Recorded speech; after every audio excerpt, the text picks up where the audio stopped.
ओम नमो भगवते वासुदेवाय नमः। पुरुषोत्तम मास महात्म्य कथा 19वां अध्याय। इससे पहले के अध्याय में हमने जाना कि विष्णु भगवान सुदेव शर्मा को वरदान देते हैं कि गृहस्थ आश्रम के सुख को भोगने के बाद तुम ब्रह्मलोक को जाओगे और वहां उत्तम सुख देवताओं के वर्ष से 1000 वर्ष पर्यंत भोगकर पृथ्वी पर आओगे। और हे द्विजोतम, यहाँ तुम चक्रवर्ती राजा होगे। दृढ़ धनवा नाम से प्रसिद्ध तथा सेना सवारी से युक्त हो 10,000 वर्ष पर्यंत पृथ्वी के राजा का सुख भोगोगे। तब इसके बाद जो कुछ भी देव नारायण बोले वो आगे सुनिए। श्री सूत जी बोले, हे तपस्वियों, इस प्रकार कहते हुए श्री नारायण को मुनि श्रेष्ठ नारद मुनि ने मधुर वचनों से प्रसन्न करके कहा।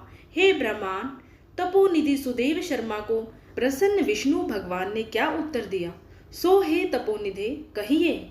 श्री नारायण भगवान बोले, इस प्रकार महात्मा सुदेव ब्राह्मण ने विष्णु भगवान से कहा। भक्त वत्सल्य विष्णु भगवान ने वचनों द्वारा सुदेव ब्राह्मण को प्रसन्न करके कहा। हरि भगवान बोले, हे द्विजराज, जो तुमने किया है उसको दूसरा नहीं करेगा। जिसके करने से हम प्रसन्न हुए उसको आप नहीं जानते हैं। यह हमारा प्रिय पुरुषोत्तम मास गया है। स्त्री के सहित शोक मन में मग्न तुमसे उस पुरुषोत्तम मास की सेवा हुई। हे तपोनिधे, इस पुरुषोत्तम मास में जो एक भी उपवास करता है, हे द्विजोतम, वह मनुष्य अनंत पापों को भस्म कर विमान से बैकुंठ लोक को जाता है। सो तुमको 1 महीना बिना भोजन किए बीत गया और असमय में मेघ के आने से प्रतिदिन प्रातः मध्याह्न साय तीनों काल में स्नान भी अनायास ही हो गया। हे तपोधन, तुमको 1 महीने तक मेघ के जल से स्नान मिला और उतने ही अखंडित उपवास भी हो गए। शोक रूपी समुद्र में मगन होने के कारण ज्ञान से शक्ति से हीन तुमको अज्ञान से पुरुषोत्तम का सेवन हुआ। तुम्हारे इस साधन का तोल कौन कर सकता है। तराजू के एक तरफ पलड़े में वेद में कहे हुए जितने साधन हैं उन सबको रखकर और दूसरी तरफ पुरुषोत्तम को रखकर देवताओं के सामने ब्रह्मा ने तोलन किया और सब हल्के हो गए। पुरुषोत्तम भारी हो गया, इसलिए भूमि के रहने वाले लोगों से पुरुषोत्तम का पूजन किया जाता है। हे तपोधन, यद्यपि पुरुषोत्तम मास सर्वत्र है, फिर भी इस पृथ्वी लोक में पूजन करने से फल देने वाला कहाँ है। इससे हे वत्स, इस समय आप सब तरह से धन्य हैं, क्योंकि आपने इस पुरुषोत्तम मास में उग्र तथा परम दारुण तप को किया। मनुष्य शरीर को प्राप्त कर जो लोग श्री पुरुषोत्तम मास में स्नान दान आदि से रहित रहते हैं, वे लोग जन्म जन्मांतर में दरिद्र होते हैं। इसलिए जो सब तरह से हमारे प्रिय पुरुषोत्तम मास का सेवन करता है, वह हमारा प्रिय, धन्य और भाग्यवान होता है। श्री नारायण भगवान बोले, हे मुने, जगदीश्वर हरि भगवान इस प्रकार कहकर गरुड़ जी पर सवार होकर शुद्ध बैकुंठ भवन को शीघ्र चले गए। सपत्नीक सुदेव शर्मा पुरुषोत्तम मास के सेवन से मृत्यु से उठे हुए सुखदेव पुत्र को देखकर अत्यंत दिन रात प्रसन्न होने लगे।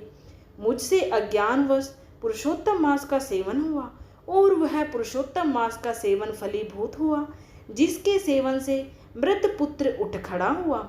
आश्चर्य है कि ऐसा मास कहीं नहीं देखा। इस तरह आश्चर्य करता हुआ उस पुरुषोत्तम मास का अच्छी तरह पूजन करने लगे। वह सपत्नीक ब्राह्मण श्रेष्ठ इस पुत्र से प्रसन्न हुआ और सुखदेव पुत्र ने भी अपने उत्तम कार्यों से सुदेव शर्मा पिता को प्रसन्न किया। सुदेव शर्मा ने पुरुषोत्तम मास की प्रशंसा की तथा आदर के साथ श्री विष्णु भगवान की पूजा की और कर्म मार्ग से होने वाले फलों में इच्छा का त्याग कर एक भक्ति मार्ग में ही प्रेम रखा। श्रेष्ठ पुरुषोत्तम मास को समस्त दुखों का नाश करने वाला जानकर उस मास के आने पर स्त्री के साथ जप हवन आदि से श्री हरि भगवान का सेवन करने लगा।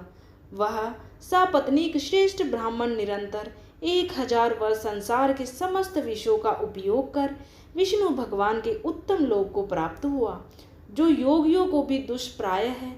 फिर यज्ञ करने वालों को कहाँ से प्राप्त हो सकता है। जहाँ जाकर विष्णु भगवान के सा निकट वास करते हुए शोक के भागी नहीं होते हैं, वहां पर होने वाले सुखों को भोगकर गौतमी तथा सुदेव शर्मा दोनों स्त्री पुरुष इस पृथ्वी पे आए। वही तुम सुदेव शर्मा इस समय दृढ़ धनवा नाम से प्रसिद्ध पृथ्वी के राजा हुए। पुरुषोत्तम नाम के सेवन से समस्त रिद्धियों से के भोगता हुए। हे राजन, यह आपकी पूर्व जन्म की पति देवता गौतमी ही पटरानी है। हे भूपाल, जो आपने मुझसे पूछा था सो सब मैंने कहा। और शुक पक्षी तो पूर्व जन्म में जो पुत्र सुखदेव नाम से प्रसिद्ध थे और हरि भगवान ने जिसको जिलाया था, वह 12,000 वर्ष तक आयु भोग कर बैकुंठ को गया।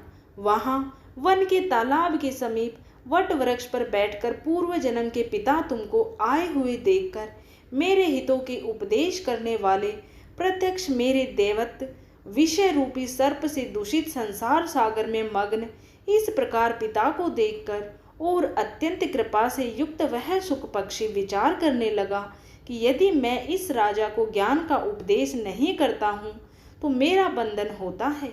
जो पुत्र अपने पिता को पुन्नाम नरक से रक्षा करता है वही पुत्र है। आज मेरा यह श्रुति के अर्थ का ज्ञान भी वृथा हो जाएगा, इसलिए अपने पूर्व जन्म के पिता का उपकार करूंगा।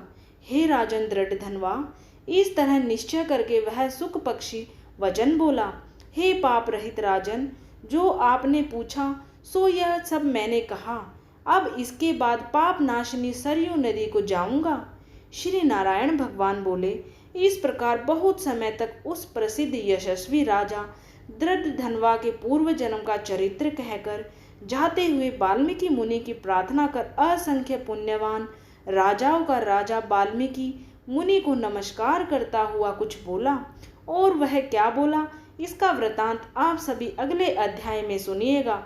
बोले जय श्री हरि नारायण भगवान की जय। ओम नमो भगवते वासुदेवाय नमः। कमेंट में जरूर लिखें।